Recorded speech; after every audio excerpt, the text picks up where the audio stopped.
Hello, dear fans, friends, and subscribers. It's your host Ram with your usual weekly cricket show, Cricket Happenings. And as far as today's cricket show goes, the Indian team has been announced for the home series against Sri Lanka. The T20 squad and the Test squad has been announced, and also Rohit Sharma has been named the Test captain as Rohit Sharma becomes the captain in all the formats for India, replacing Virat Kohli in a in a wholesome manner, one could call. And also, it was New Zealand winning their first test against South Africa by a huge margin of an innings and 276 runs in the first test match, I think with 2 days to go. And besides that, India have won the T20 series against West Indies as they have dominated the West Indies in the T20 series. I'll be talking about that. But first, I'm going to, I think I should go by step. So first I will go to the India versus West Indies series where India have already taken a winning lead. In fact, they've already won the series. Well, just talking about the second T20, where West Indies definitely came very, very close. But what a match that was against the West Indies. Roman Powell showing his attacking instincts, and we know that he's coming on the back of a century against England in the T20, as you remember, where he thrashed the English bowlers to absolutely nothing. He has some real raw strike power, and he showed us all when the West Indians were chasing 186, 3 overs, and it was only Harshal Patel who put a break into that. The 3 overs, I think they required more than 40, 50 runs, I suppose.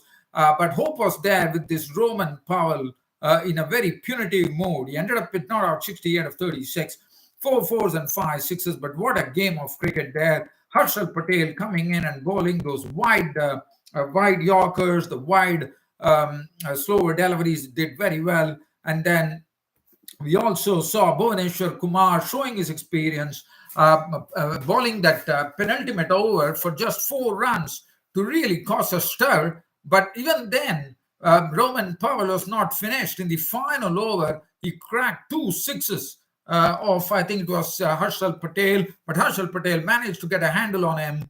And finally, India went on to win the second T20 by 8 runs, as I said, to win the series. Rishabh Pant really entertained. Rishabh Pant and that rollicking stand that happened between Rishabh Pant and Venkatesh Iyer. Pant making 52 not out of 28 deliveries, 7 4s and 1 6, and Venkatesh Iyer cracking 33 of 18 with 4 4s and 1 6. Really a rollicking partnership from 106 to 182. They took it till the end from 106 for 4, and Virat Kohli departed. Also, Virat Kohli was good to see finally getting a 50 there under his belt. It was a real Virat Kohli innings, 52, which was really made in fine style by Virat Kohli. 52 of 41, 7 4s and 1 6, and that included. So that was so. But if you look at for India, the gain has been Ravi Bishnoi. Ravi Bishnoi, the leg spinner, has been thrust into the limelight, and he has already shown the first match. As you would remember, he was the man of the match for his splendid bowling, bowls a lot of long ones. He was blooded in the first T20, and in the second T20 he bowled 4 overs, 30 runs and 1 wicket, and definitely they could not really go after Ravi Bishnoi. Ravi Bishnoi was respected, and Ravi Bishnoi, I think it's a very good thing to happen for Indian cricket. A real genuine leg spinner who bowls a lot of long ones, and he really was really keeping the batsmen guessing. Other than that, if you look at it, the Indian bowling has been very good. Bhuvaneshwar Kumar, as I said, showing all his experience. And also, if you look at the West Indian bowling, well, Akhil Hussain has been doing a good job. But other than that, Sheldon Cottrell 1 for 20, Jason Holder 1 for 45, Shepherd 1 for 34, 3 for 25 for Roston Chase. Orion Smith has shown his big hitting in this particular T20 mix. India, as I said, was Kohli, Pant, and Venkatesh Iyer. But all in all, India have definitely done well, and they are dominating the T20 series. They already won two matches, sorry, and they have already won the series. With the one that is coming tomorrow, I reckon, is going to be a mere formality, according to me. India can probably do some experimentation. That'll be interesting to see. Now, from here, I'm shifting the attention. We go to New Zealand, Hagley Oval in Christchurch, and as you know, this particular series is a very, very significant series for New Zealand in particular, because New Zealand, in cricket history, has never won a Test series against South Africa till now. So that is a record that New Zealand would like to break. They would like to win, and definitely they have really taken the first step, as New Zealand won by an innings and 276 runs at the Hagley Oval in Christchurch against the South Africans, who were bundled out for 95 and 111 in the both the digs in the Test match. New Zealand making 482. So South Africa were in all sorts of trouble. It was Matt Henry who really ripped through the South African batting order with brilliant figures. His fast 5-4 in international cricket in Test matches. Matt Henry, 15 overs, 7 maidens, 23 runs and 7 wickets. This was a splendid bowling performances. The batsmen were really caught at the crease. Their bowling was some unplayable deliveries coming in from Matt Henry, I thought, in the first innings, where the South Africans were not really sure. They were very tentative. They were not sure whether they should be going on the back foot. They're going on the front foot, and that really put a sort of doubt in their minds, with Matt Henry bowling a brilliant spell. As I said, 7 for 23, his first 5-4 in Test matches. And besides that, he also has taken, it was his best bowling analysis in Test cricket. 7 wickets for 23 runs, a splendid returns for Matt Henry. And Matt Henry coming into the team only because Trent Boult was unavailable. As you know, he's in the parenting stage, I suppose. And that's the precise reason Matt Henry got his opportunity. He bagged it with both hands, one could call. And if you look at the South African innings, it was a bedraggled one. They were bowled out for 95, the lowest total against New Zealand. And the South Africans were all over the place. The highest scorer being Zubair Hamza. There are 2 debutants, Sarel Erwi, a talented bloke making his debut, was out for 10. And the other debutant, I think it was, if I'm not wrong, it was Glenton Sturman. But Glenton Sturman is more of a bowler, which I'll be talking about. As a bowler, Glenton Sturman had a really forgettable debut Test, one could say, because he was not bowling a line which was required at all. He was going all over the place, and that resulted in New Zealand batting really benefiting from it. And also, let's talk about the South African fielding. The South African fielding was left a lot to be desired. I mean, 4 catches dropped. How could you expect, after making 95, after being 4 catches dropped? It is something. It's going to be very difficult if you are defending a total of 95. And New Zealand racked up a score of 482, built around a Henry Nicholls innings, his 8th century in Test matches. And this is the man who has taken Ross Taylor, the retired Ross Taylor's place. So solidity is required, and he definitely was solid. 105 runs with 11 boundaries in that knock, Henry Nicholls.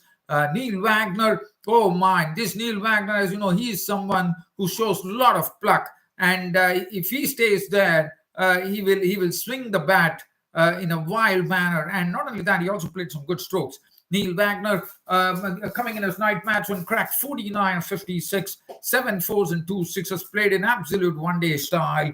And then we had Tom Blundell missing a century, looked very good with attractive 96 with 12 boundaries. Colin de Granholm pasting 45 with 5 fours and 1 6.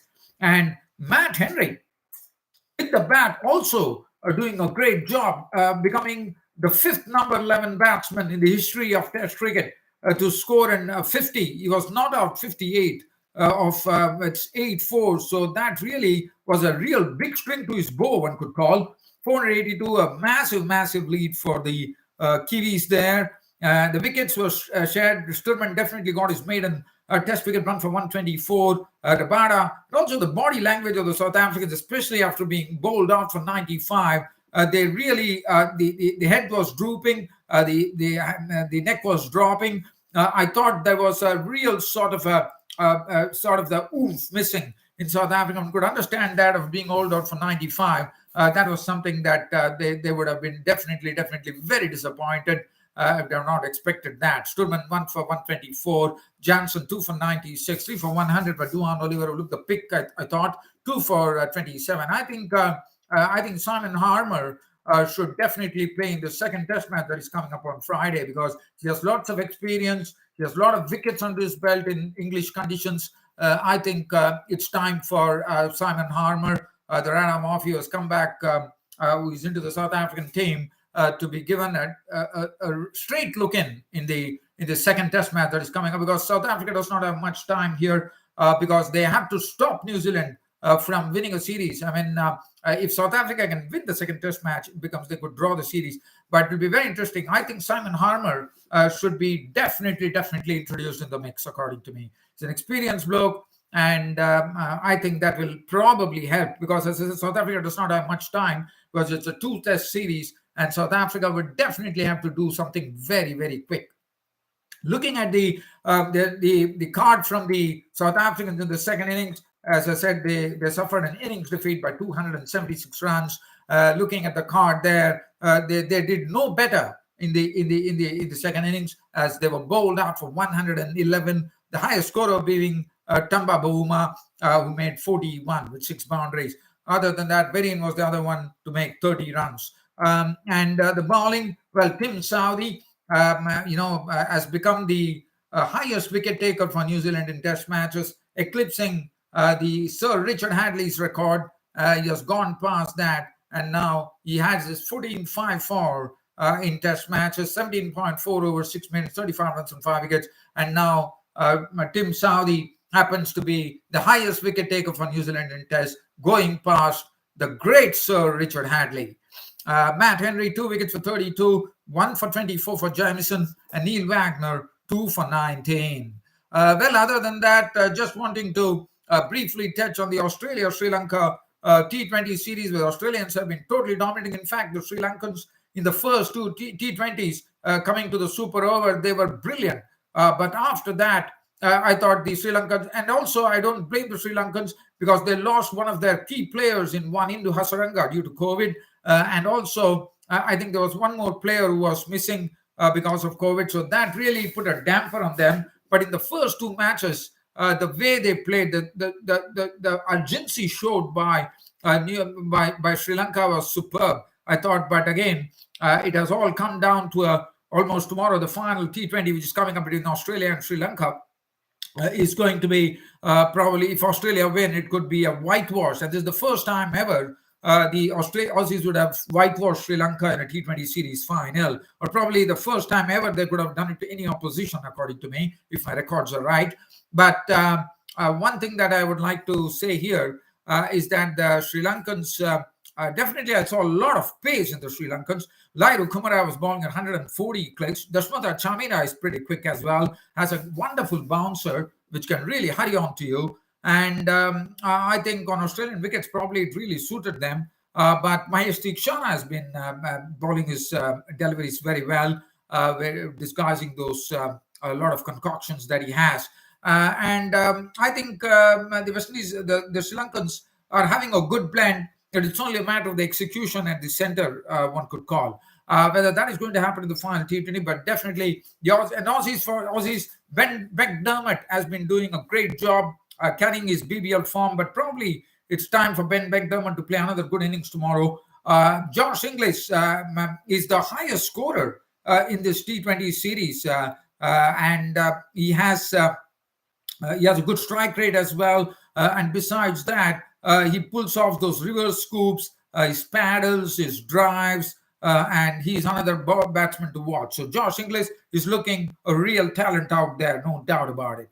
Now, I'm going to leave from here, and we go on to the Indian team. As you know, the Sri Lankans are coming to India for a test series and a T20 series. all eyes were on the test matches. Who would be the Indian captain in the test format? And finally, it has been decided by the Indian selectors and the think tank, the chairman of selectors, Chetan Sharma, and along with this bunch of selectors, they have decided to name Rohit Sharma the captain. And Rohit Sharma would be the captain in all formats for India in test matches, T20 and ODIs.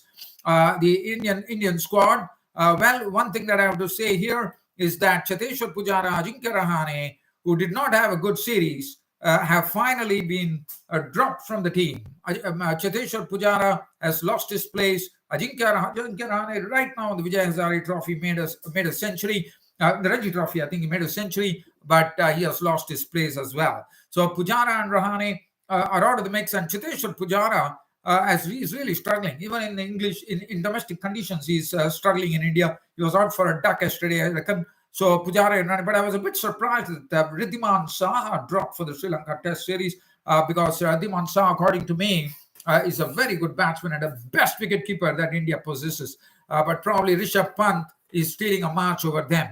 Ishan Sharma has also been dropped because he has not even reported. It seems he was not there for the IPL, I reckon, if I'm not wrong.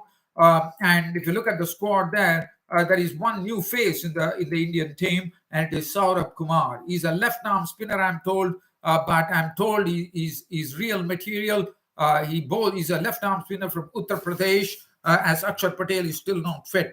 Saurabh Kumar, the left-arm spinner, has got the nod, he has got the opportunity, and one has to see how he goes. Rohit Sharma, the captain, Mayank Agarwal, Priyank Panchal, he keeps his place. Virat Kohli, Shreyas Iyer, Hanuma Vihari, Shubman Gill, Rishabh Pant will be doing the keeping. KS Bharat is the additional wicketkeeper for India. R. Ashwin, Ravindra Jadeja, Jayant Yadav, Kuldeep Yadav, Jasprit Bumrah, Mohammad Shami, Mohammad Siraj, Umesh Yadav, and Saurabh Kumar. So that is the Indian composition as far as the series is concerned. The Sri Lanka Test series that is coming up.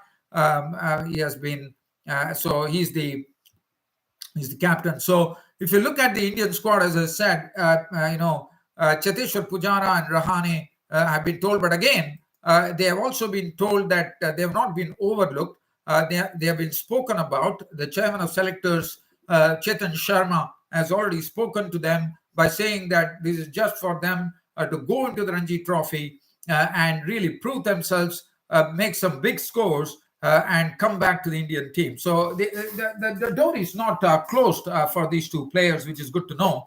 And I always have felt that Cheteshwar Pujara is a a complete test material. I would say that Cheteshwar Pujara for me in test matches is a must. But yes, he's in some bad form, and that's the precise reason he has lost his place. But I'm sure he's going to work his way into the Indian team in test matches. Other than that, Saha has been a bit surprising for me. As Riddhiman Saha, I think, is the best wicketkeeper in India right now. Even compared to Pant, I would say Riddhiman Saha is the best wicketkeeper in India right now. But nevertheless, Riddhiman Saha has been dropped from the Indian Test squad. So that is the Indian team composition. Now let's go into the one-day squad that has been selected. India's one-day squad, again, Rohit Sharma as the captain, Ruturaj Gaikwad. I'm looking forward to seeing Ruturaj Gaikwad get an opportunity in the T20s, or maybe even tomorrow in the final T20 against the West Indies, which is going to be a mere formality. Ishan Kishan, Surya Kumar Yadav, Shreyas Iyer, Venkatesh Iyer has been doing a great job in the West Indies series. Deepak Hooda, the big hitter, Venkatesh Iyer is showing that he's a very good finisher. And Surya Kumar Yadav is someone who has really gone on and really strengthened the Indian middle order to a great extent, according to me.